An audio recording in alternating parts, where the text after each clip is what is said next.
Pemirsa, tahapan pemilihan kepala daerah terus bergulir. Saat ini masa kampanye sudah dilakukan oleh para peserta pilkada di seluruh Indonesia. Sejumlah dugaan pelanggaran kampanye mulai marak terjadi di beberapa daerah, di antaranya dugaan ASN yang tidak netral, politik uang, hingga kampanye di tempat-tempat yang tidak diizinkan. Apa dampak pelanggaran kampanye yang mulai dianggap wajar bagi sebagian masyarakat? Dari pandangan agama Katolik, Wakil Gereja Katolik di Forum Kerukunan Umat Beragama Provinsi Jawa Timur, Romo Agustinus Pratisto, akan memaparkannya dalam Hikmah Siang.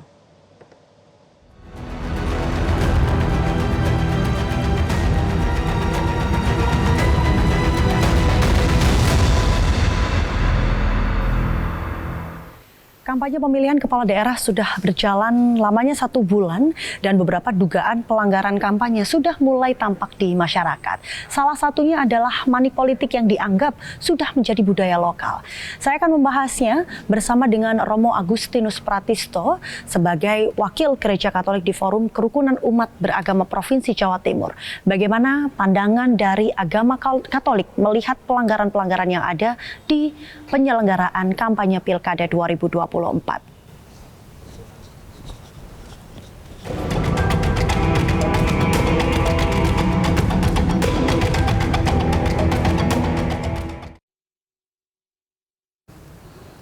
Nah pemirsa, saat ini sudah memasuki masa kampanye berjalan, ada sekitar 1 bulan, dan sudah mulai ditemukan adanya dugaan-dugaan pelanggaran kampanye. Kita membahas kali ini bersama dengan Romo Agustinus Pratisto selaku Wakil Gereja Katolik di Forum Kerukunan Umat Beragama Provinsi Jawa Timur.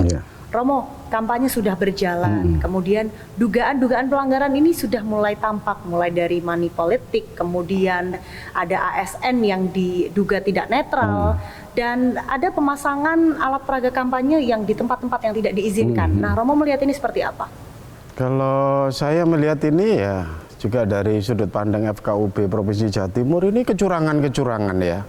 Kecurangan-kecurangan yang masif dan yang sebenarnya secara moral kami sudah mengadakan turne ke korwil-korwil, juga sosialisasi pilkada damai, dan juga mengingatkan untuk tidak curang menggunakan entah politik identitas, menggunakan atribut, atau ya money politik itu.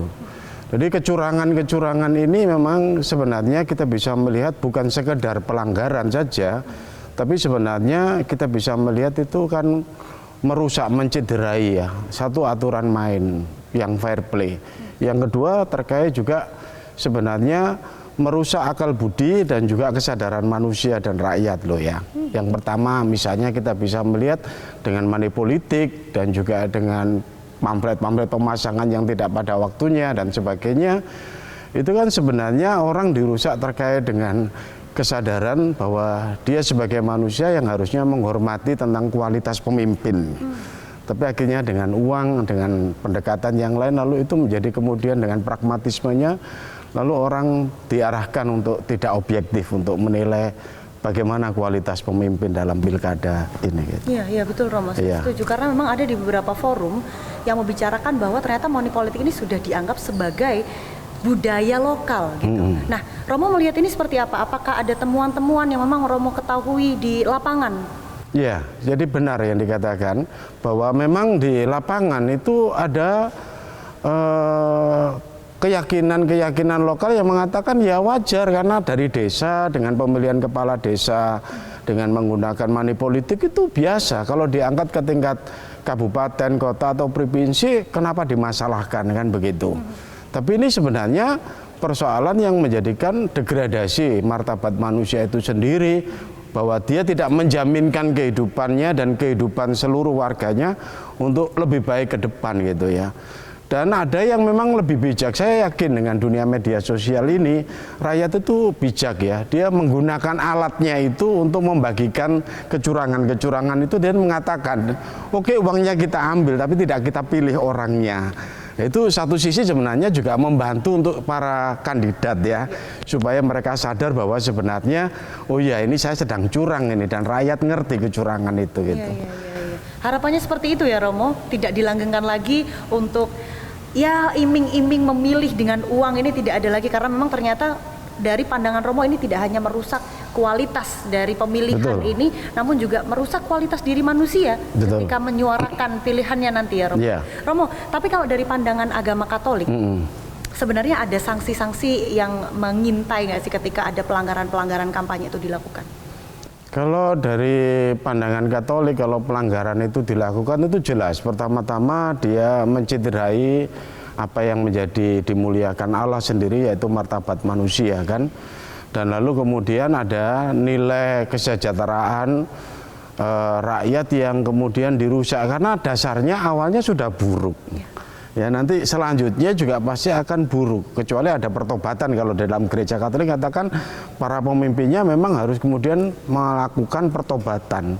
Kalau tidak, dari awal yang buruk tidak kita bisa menjamin sepanjang proses kepemimpinannya bisa lalu kemudian tiba-tiba berubah 100% baik, itu tidak mungkin. Tapi saya percaya juga Vox Populi Vox Dei ya, bahwa rakyat yang cerdas akan juga memurnikan pemimpinnya. Kalau memang awalnya mungkin ada situasi-situasi yang berat, yang memang lalu kemudian itu kalau kemudian berjalan, ya rakyat yang akan memurnikan itu ya. Tapi yang ketiga tentu kalau memang terjadi ada kecurangan-kecurangan dan terbukti secara hukum, ya pantas untuk memang kemudian diproses secara hukum, memang demikian. Romo menarik yang poin kedua tadi, saya pengen tahu singkat saja, memurnikan pemimpin ini seperti apa? Seperti apa Romo kalau dari pandangan agama Katolik? Satu, dengan kontrol ya, kontrol masyarakat terhadap kebijakan yang telah dibuat itu ya. Kita punya wakil-wakil rakyat, tapi kita juga sekarang punya bukan parlemen jalanan menurut saya, bahwa ruang publik ini cukup terbuka dengan media sosial. Lalu kemudian ada banyak aliansi-aliansi yang harusnya netral, tidak karena partai, tidak karena kebencian, itu lalu memang menyuarakan kepentingan rakyat itu. Dan itulah yang kemudian akan memurnikan pemimpin. Pemimpin juga harusnya terbuka karena dia memang kepentingan umum yang menjadi tujuan kan. Tapi kalau kemudian ditanggapi dengan emosi, dengan emosional, dengan marah dan sebagainya, itu tidak mendatangkan respect buat rakyat, justru antipati ya. Ini yang perlu untuk para pemimpin baru untuk mensikapi. Sekarang rakyat dengan medsosnya itu menjadi sebuah hati nurani modern menurut saya di masa milenial ini. Setuju. Gitu.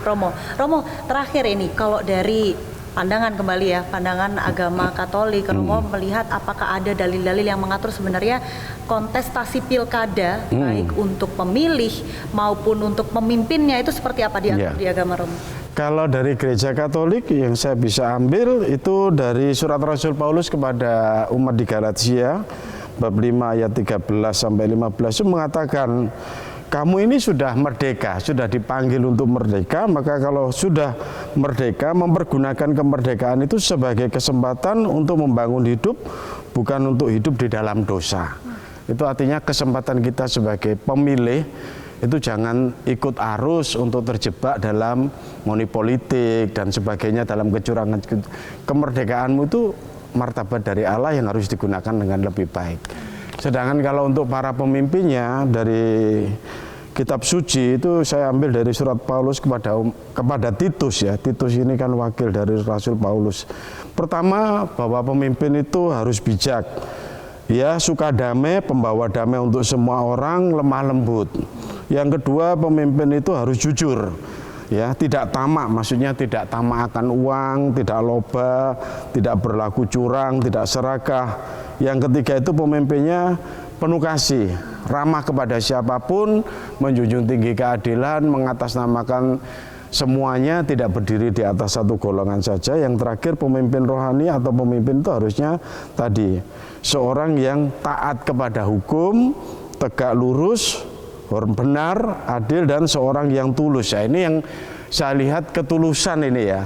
Memang tidak ada udang di balik batu atau tidak ada titipan-titipan ya. Memang semuanya dimenangkan untuk rakyat itu.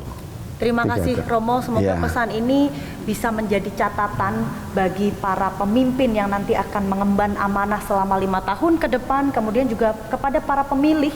Karena saat ini sudah mulai masa kampanye dan di tanggal 27 November nanti kita akan memberikan suara kita. Mari kita gunakan suara kita dengan hati nurani, tidak dengan embel-embel, iming-iming dan lain sebagainya. Dari Surabaya, Belida Firda, Haris Ramadhani, Metro TV.